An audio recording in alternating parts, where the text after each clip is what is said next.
નમસ્કાર. સૌથી પહેલા તો આપનું સૌનું ન્યૂઝ કેપિટલમાં સ્વાગત છે. આજે 29 સપ્ટેમ્બર એટલે કે આજનો દિવસ ખૂબ જ મહત્વનો દિવસ છે, કારણ કે આજે વર્લ્ડ હાર્ટ ડે છે અને આ દિવસે હૃદયને કેવી રીતે સ્વસ્થ રાખવું એ સવાલ ઉપર ચર્ચા કરવી એટલી જ જરૂરી છે, કારણ કે અત્યાર સુધી આપણે ઘણી બધી એવી ઘટનાઓ જોઈ છે કે એ મોટી ઉંમરના વ્યક્તિ હોય કે પછી નાની વયના વ્યક્તિ હોય, તે તમામ લોકોને અત્યારે હાર્ટ એટેક આવી રહ્યા છે અને ખૂબ જ ચિંતાનો વિષય બન્યો છે, કારણ કે દિવસે ને દિવસે આંકડા પણ વધી રહ્યા છે. એટલા માટે આજે ચર્ચા કરવી છે અને કેવી રીતે તમારા હાર્ટને તમે સ્વસ્થ રાખશો, શું કરી શકો છો, એ બધા જ સવાલો પર આપણે વાત કરીશું. અને મારી સાથે ઇન્ટરનેશનલ કાર્ડિયોલોજિસ્ટ એવા ડોક્ટર ઉત્સવ ઉનડકટ અમારી સાથે જોડાઈ ગયા છે. ડોક્ટર ઉત્સવ, સૌથી પહેલા તો આપનું સ્વાગત છે. સૌથી થેન્ક પહેલા યુ. એ જ સૌથી પહેલા એ જ સમજવું છે આપણે કે આજે એક તો વર્લ્ડ હાર્ટ ડે છે અને આજનો જે આંકડો છે, જે સમાચારમાં આજે આવ્યો છે, એટલે એ ખૂબ જ ચિંતાજનક છે. ગુજરાતની ખાસ કરીને વાત કરવામાં આવે તો ગુજરાતમાં હૃદયની સમસ્યાથી 48% જેટલા જે દર્દીઓ છે તે જોવા મળ્યા છે અને એમાં પણ સૌથી વધુ જે ટકાવારી છે, જે 50 વર્ષથી ઓછી વયના હોય તેવા લોકોની ટકાવારી સામે આવી છે. એટલે આ બહુ જ ચિંતાજનક મામલો છે. બીજી અહીંયા વાત એ છે કે એવો પણ આંકડો સામે આવ્યો છે સર્વે અનુસાર કે રોજ 197 વ્યક્તિને જે હૃદયની સમસ્યા હોય છે તે સર્જાતી હોય છે. એટલે તમે એ વિચાર કરો કે રોજ 197 એટલે કેટલો મોટો આંકડો કહી શકાય આ. એટલે એ સમજવું છે સૌથી પહેલા તો કે આપણે એક હેલ્ધી હાર્ટ કેવી રીતે રાખી શકાય. આજે આ વર્લ્ડ હાર્ટ ડેના દિવસે હું ખૂબ ખૂબ આભારી છું કેપિટલ ન્યૂઝનો કે મને તમે આ ઓપોર્ચ્યુનિટી આપી દર્શક લોકોના સમક્ષ આવવા માટે અને હૃદય વિશે થોડી માહિતી આપવા માટે. વર્લ્ડ હાર્ટ ડે એક એવો દિવસ છે જેમાં આપણે થોડુંક હાર્ટ રિલેટેડ અવેરનેસ જગાવવાની ટ્રાય કરીએ. જી. અને આજકાલ તો આપણે જેમ તમે કીધું કે ઘણા બધા કિસ્સાઓ સાંભળી જ રહ્યા છીએ કે જે લોકોને નાની ઉંમરમાં પણ તકલીફ થાય છે. લોકો પહેલા એમ વિચારતા હોય કે આ મોટી ઉંમરનો રોગ છે, બટ ના, એવું નથી. એના અમુક કારણો હોઈ શકે. એક તો પહેલું તો આપણે જેનેટિકલી ઇન્ડિયન્સ નહીં, બટ સાઉથ ઈસ્ટ એશિયન્સ, આપણે બધા જેનેટિકલી જ બનાવટી જ આપણું એવું જેનેટિક મેકઅપ જ એવું છે કે આપણને મેટાબોલિક ડિઝીઝ, લાઇફસ્ટાઇલ ડિઝીઝ થવાની સંભાવના વધારે છે, જેમ કે ડાયાબિટીસ, બીપી, ચરબી અને હૃદય. આ બધી મેજર પ્રોબ્લેમ્સ આપણામાં થવાની સંભાવના વધારે છે બીકોઝ ઓફ જેનેટિક મેકઅપ. એ ઉપરાંત આપણી લાઈફસ્ટાઈલ પહેલા કરતા વધારે વેસ્ટર્નાઇઝ થઈ રહી છે. જેમ જી. કે આપણી એક્ટિવિટી ઘટી રહી છે, ફૂડને ઇન્ટેક અનિયમિત થઈ ગયો છે અને બહુ જ ચરબીવાળો થઈ ગયો છે, ફાસ્ટ ફૂડ ઇન્ટેક હમ. ઘણો વધી ગયો છે. હવે હા. ફાસ્ટ ફૂડ એટલે તમને તળેલું જ હોવાનું એ મોસ્ટલી, હમ. અને ફટાફટ ઉપર મસાલા બધું નાખી દીધું એટલે ભાવે હમ. પણ ખરાબ. એ કોઈ અત્યારે પણ ઇન્સ્ટન્ટ ફૂડ અને ઇન્સ્ટન્ટ જે પેકેટ્સ મળતા હોય છે, તરત જ 5 મિનિટમાં તમારું જમવાનું તૈયાર, 5 મિનિટમાં સબ્જી તૈયાર. એટલે આ બધું લોકો વધારે પ્રિફર કરવા લાગ્યા છે, કારણ કે યસ. વર્ક લાઈફસ્ટાઈલ જે છે એ જ અત્યારે બહુ જ ભાગદોડ વાળી થઈ ગઈ છે ને એમાં તરત લોકોને તરત વસ્તુ જોઈએ અને તરત વસ્તુ થઈ જતી હોય એવી વસ્તુઓ એ લોકો ઉપયોગ કરતા હોય છે, પરંતુ એ લોકોની આપણા પાસે બોડીને ખૂબ જ યસ, હાર્મફુલ છે. લોકોને પાસે ટાઈમ નથી આરામથી બેસીને ખાવાને સમજવા માટે કે લોકો જી. કેવું આઈડિયલી તમારે કેવું કરવું, જે તમે ખાઓ એ તમે હમ. બીજા કોઈ પણ ડિસ્ટ્રેક્શન વગર એને માણો. Try to hum. Understand the taste of it. કેવું એનો ટેસ્ટ છે, એનું ટેક્સચર કેવું છે, આ બધું કરો તો એ ફૂડ તમારી અંદર જેમ જાય અને જે કામ કરવું એ કરે. આઈડિયલી હમ. આપણે આરામથી 15 થી 20 મિનિટ તો લેવી જ જોઈએ જમતી વખતે. બટ આપણે હમ. કંઈક કામ કરતા કરતા થોડું કંઈક ખાઈ લીધું અચર કુચર, અને નહીતર હમ. પછી હાથમાં મોબાઈલ હોય ને કંઈક જોતા રહેતા હમ. હોય, સામે ટીવી ચાલુ હોય, એન્ડ હમ. તમારું મગજ તો કામ હા જમતી વખતે હોય જ નહીં. હમ. અને હા, બીજી એટલે વસ્તુ હા. કે હમ. એ ઉપરાંત આપણી એક્ટિવિટી ઘણી ઘટી ગઈ છે. બધી વસ્તુમાં આપણે જુઓ તો દાદરા પણ નથી ચડતા આપણે. હવે લિફ્ટ આવી ગઈ છે. પેલો માળ પણ નથી લોકો ચડવા ઈચ્છતા. એક માળ માટે પણ લિફ્ટ વાપરે છે. જી. અહીંયાથી બીજે ક્યાંય જવું હોય તો આપણી પાસે સ્કૂટર, બાઈક, ગાડી બધું હોય છે. અને હમ. બાકી અગર માની લો કે ગ્રોસરી શોપિંગ કે એવું કંઈ કરવું છે, ઘરનું કિરાણું કે એવું કંઈ લાવવું છે, તો હવે બધું બ્લિંકિટ ને એની ઉપર આસાનીથી મળી જાય. તમે હમ. એક પણ ઘરની કોઈ પણ વસ્તુ લેવી તો એમેઝોન પરથી પણ મળી જાય છે. તો ઇન શોર્ટ, આપણી લાઈફસ્ટાઈલ વધારે ઇઝી થઈ ગઈ, સરળ થઈ ગઈ છે, બટ એ આપણી એક્ટિવિટી ઘટાડીને લોંગ ટર્મમાં આપણને તકલીફ આપે છે.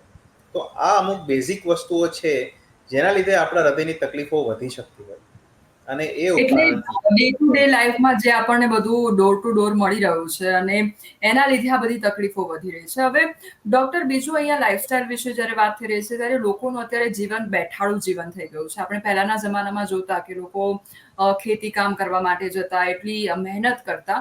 અત્યારે પણ લોકો મહેનત કરે જ છે, પરંતુ એ વર્ક લાઈફ આખી ચેન્જ થઈ ગઈ છે. કારણ કે Yes. કમ્પ્યુટરાઇઝ ટેકનોલોજી સાથે જોડાણ એ બધું જ ચેન્જ થઈ ગયું છે. પહેલા બધી જ વસ્તુ માટે મહેનત કરવી પડતી હતી. અત્યારે લોકો મહેનત કરી જ રહ્યા છે, પણ એની એક સર્ટન વે છે કે તમારે ઓફિસમાં બેસીને ટેબલ ચેર તમે યુઝ કરો છો, એટલે ત્યાં જે શારીરિક શ્રમ થવું જોઈએ તે નથી થતું. સ્વાભાવિક છે નથી કે થતું. કોર્પોરેટ લાઈફ જ્યારે જીવતા હોઈએ ત્યારે મેન્ટલ પ્રેશર હોય અને મેન્ટલ હેલ્થ આપણી સ્ટેબલ ના રહેતી હોય, પરંતુ ફિઝિકલ એક્ટિવિટી જે થવી જોઈએ એ કોર્પોરેટ લાઈફમાં જોવા નથી મળતી. એટલે એ લોકોએ હવે શું કરવાની જરૂર છે? કારણ કે આ વિષય ખૂબ ગંભીર છે અને એવું નથી કે 60-70 વર્ષની વયના વ્યક્તિઓને હાર્ટ એટેક આવતો હોય. હવે તો કોઈ પણ વ્યક્તિને આવી જાય છે હાર્ટ એટેક. કારણ કે હમણાં જ એક ડોક્ટર કેસ સામે આવ્યો હતો, કદાચ તમે એ વિડીયો જોયો હશે કે નહીં, જામનગરનો હતો, જ્યાં એક યુવક છે, એ તેની જે સ્પર્ધાત્મક પરીક્ષા છે તેની એક્ઝામ માટે જે ફિઝિકલ એ લોકોને એક્ટિવિટી કરવાની હોય છે, રનિંગ કરવાનું હોય છે, તો એમાં એ રનિંગ કરતા કરતા પડી જાય છે, એટલે એને હાર્ટ એટેક આવે છે ને નથી રહ્યો હવે યુવક. પણ આવા વિડીયોઝ જ્યારે જોતા જોતા હોઈએ છીએ આપણે, એટલે સવાલો એ થઈ જતા હોય છે કે સાલું આપણે શું કરવું કે આનાથી બચી શકાય અને આનાથી આપણે અવેર થઈ શકીએ, અથવા તો આપણા આસપાસના લોકો હોય તેને આપણે બચાવી શકીએ. કારણ કે આપણને ખબર નથી કે મોત ક્યારે આવી જશે અને આ હાર્ટ એટેક ક્યારે આવી જશે, પરંતુ આપણે કંઈક એમાં ફેરફાર કરીએ રૂટીનમાં, લાઈફસ્ટાઈલમાં, કે તેનાથી આપણને બચી શકાય. અથવા તો કહેવાય ને કે બહુ મોટું હાર્ટ એટેક આવતું હોય તો કદાચ આપણે હોસ્પિટલ જતા જતા કદાચ બચી પણ શકીએ, જો આપણે કંઈક એવી હેલ્ધી લાઈફસ્ટાઈલ આપણે જીવ્યા હોય તો. એટલે આપણે એ પણ જે પણ વ્યુઅર્સ છે એમને એ પણ જણાવશું કે લોકોએ આખરે કરવું શું જોઈએ. એક તો કોર્પોરેટ લાઈફ જે લોકો જીવી રહ્યા છે એમણે શું કરવું, આ સાથે સાથે આસપાસના જે લોકો છે પોતાની કાળજી રાખવા માટે શું કરવું, એ જણાવશો. હવે હું સ્ટેપ બાય સ્ટેપ આ કોઈક આન્સરનો સવાલનો જવાબ આપીશ. જી. પહેલી તો એક્ટિવિટી તમારી વધારો. તમે હમ. જે બેઠાડું જીવન છે એમાં થોડુંક એક્ટિવ કરો. અગર બેસીને કરતા તમે ઊભા રહીને કામ કરો તો એમાં તમારી હમ. એનર્જી વધારે વપરાશે. બીજું કે અગર તમે બેઠા બેઠા નહીં તો ઊભા ઊભા કામ કરતા હોય તો થોડું ચાલતા ફરતા રહો વચ્ચે વચ્ચે. ઊભા થઈને હમ. કંઈક પાણી લેવા ગયા કે કંઈક જે વસ્તુ તમે બીજા કોઈ થ્રુ મોકલાવતા હોય એક બીજી જગ્યાએ, હમ. કારણ કે કોઈ પ્યુન છે તો તમે જાતે એવું હોય તો થોડુંક આમથી આમ મૂવ કરી લો. સો બેઝિકલી તમારી હમ. એક્ટિવિટી વધારો. બીજું હમ. કે તમે મિનિમમ સ્ટેપ્સ અમુક પર ડે અચીવ કરવાની ટ્રાય કરો. જેમ કે નોર્મલી આપણે આઈડિયલી તો 10,000 સ્ટેપ પર ડે થવા જોઈએ, પણ 10,000 નહીં તો ચલો 7,000 સ્ટેપ્સ ચાલો. ચલો 7,000 નહીં તો 5,000 સ્ટેપ્સ એટલીસ્ટ ચાલો. તમે જેટલું ચાલશો એટલી તમારી એનર્જી વધારે વપરાશે. બીજું. ત્રીજું, બને તેટલું ઓછું ફાસ્ટ ફૂડ ખાઓ. જે હમ. ભગવાને બનાવેલી વસ્તુ છે, ઓર્ગેનિક ફૂડ છે, એ તમારી માટે સારું છે. તો બને તેટલું ઓર્ગેનિક ખાઓ, અને બને તો આજનું બનાવેલું કાલે ના ખાઓ. મતલબ સ્ટોર્ડ કોઈ પણ વસ્તુ ના ખાઓ. કારણ કે કોઈ પણ વસ્તુ તમારે સ્ટોર કરવી હશે તો કાં તો એને તળવી પડશે, કાં તો એમાં મીઠું નાખવું પડશે. Hmm. So it is not good for you. આ બીજી વસ્તુ તમે કરો. ત્રીજી વસ્તુ કે તમે મેન્ટલી, આ સ્ટ્રેસફુલ લાઈફ તમે કહો છો મેડમ, બરાબર વાત છે. હમ. મેન્ટલી પણ તમે પોતાનું ધ્યાન રાખો. હમ. આપણે એવી રીતના જૂના જમાનામાં વેદમાં પણ કીધેલું છે કે પિલર, 4 પિલર હોય છે હેલ્થના, આપણા હેલ્થના. હમ. એક છે મેન્ટલ, એક છે શારીરિક, એક છે આર્થિક અને ચોથો છે હમ.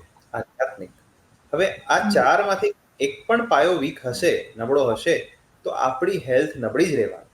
તમે ગમે એટલું આર્થિક રીતે પણ તમે સદ્ધર કેમ ના થઈ જાઓ, કે તમે હમ. સ્પિરિચ્યુઅલી પણ, આધ્યાત્મિક રૂપે પણ કેમ તમે ભગવાનના જોડે જેટલા નજીક જતા રહો, પણ તમે હમ. પોતાના હેલ્થનું ધ્યાન નહીં રાખો બીજી ચારેય હમ. રીતના, તો તમને એટલી હેલ્થ સારી નથી રહેવાની.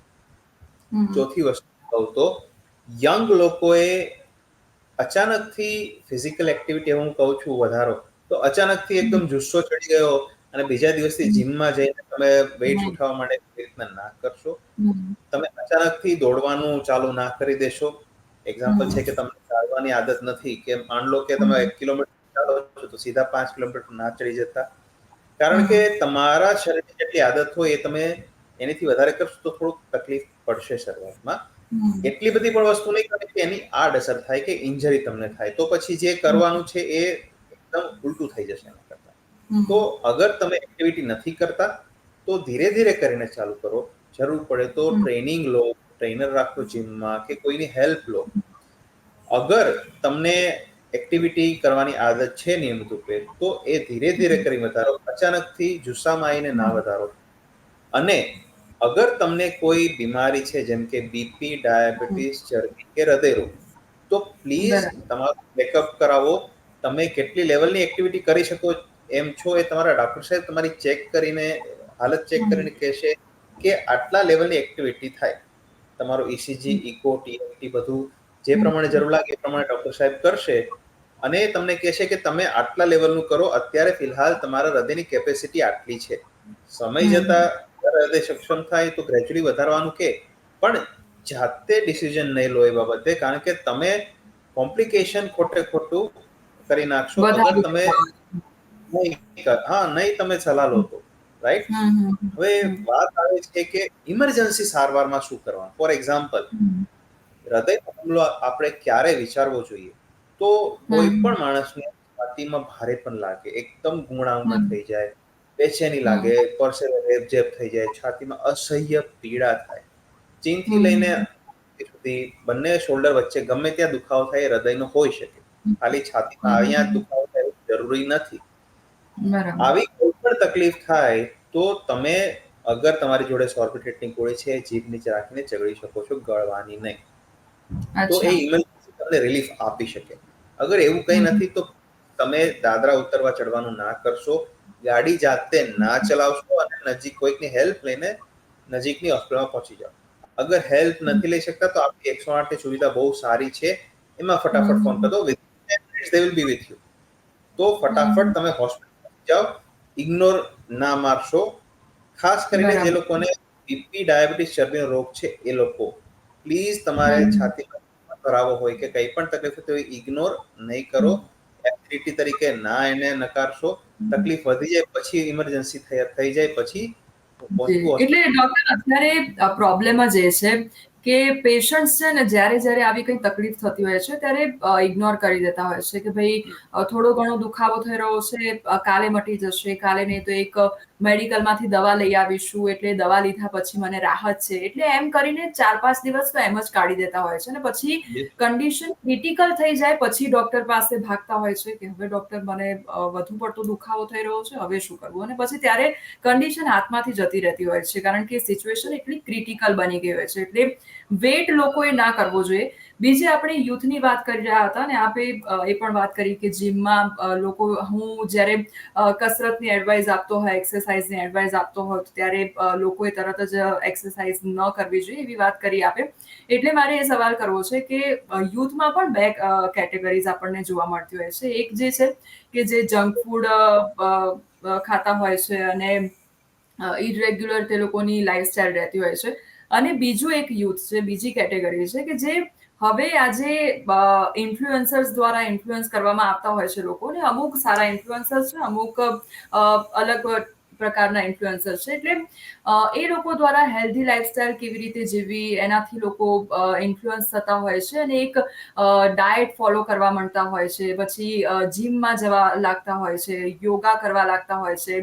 ડાયટમાં પણ અલગ-અલગ ડાયટ એ લોકો ફોલો કરવા લાગતા હોય છે. કીટો ડાયટ ફોલો કરવાનું, પછી ઇન્ટરમિડિયેટ ફાસ્ટિંગ તે લોકો કરતા હોય છે. એટલે આવા અલગ-અલગ ટાઈપ્સના ડાયટ જ્યારે વિડીયોઝ જોઈ લે છે અને વિડીયોઝથી ઇન્ફ્લુઅન્સ થઈને એ લોકો ડાયટ પણ સ્ટાર્ટ કરી દેતા હોય છે. એટલે અહીંયા સવાલ એ પણ થાય કે જ્યારે કોઈ પણ એડવાઇસ આપવામાં આવે છે, કોઈ પણ YouTube વિડીયો લઈ લો અથવા તો કોઈ પણ સોશિયલ મીડિયાનો વિડીયો લઈ લો અને એ એડવાઇસ માત્ર જોઈને, વિડીયોમાં સાંભળીને એ લોકો ફોલો કરવા લાગે છે. કારણ કે એ લોકોને એવું લાગે છે કે જો આ વ્યક્તિ કરી શકે છે, તો અમે પણ કરી શકીએ છીએ. પરંતુ આમાં ડોક્ટરની એડવાઇસ કેટલી જરૂરી હોય છે, એ પણ અમારા વ્યુઅર્સને જણાવશો. હવે મેડમ બહુ જ સરસ આપણે ક્વેશ્ચન પૂછ્યો છે કે બહુ રિલેવન્ટ છે આજના ટાઈમમાં. કારણ કે હમ. ઇન્ફ્લુએન્સર્સ બધા જે છે ઓનલાઈન, હા. એ લોકો હમ. નવીન બધી રીતો કાઢતા હોય છે. અને એ લોકો એ લોકોનો પ્રોફેશન છે, એ તો એના વિશે એ લોકો જાણતા પણ હોઈ શકે. બટ હું જી. ખાલી એટલું કહું કે હમ. શું આપણા જૂના જમાનામાં દાદા દાદી ને બધા હતા કે આપણા હમ. પરદાદા કે કોઈ હતા, શું એ લોકોની પાસે આવા હમ. ડાયટ હતા? નહીં. છતાં પણ હમ. હૃદયની તકલીફ એ લોકોને ઓછી થતી હતી ને. તો હમ. બેઝિકલી તમારે 2-3 વસ્તુ સિમ્પલ કરવાની છે. એક તો જેટલું જીવવા માટે જોઈએ એટલું ખાવું. ખાવા માટે જીવવું નહીં.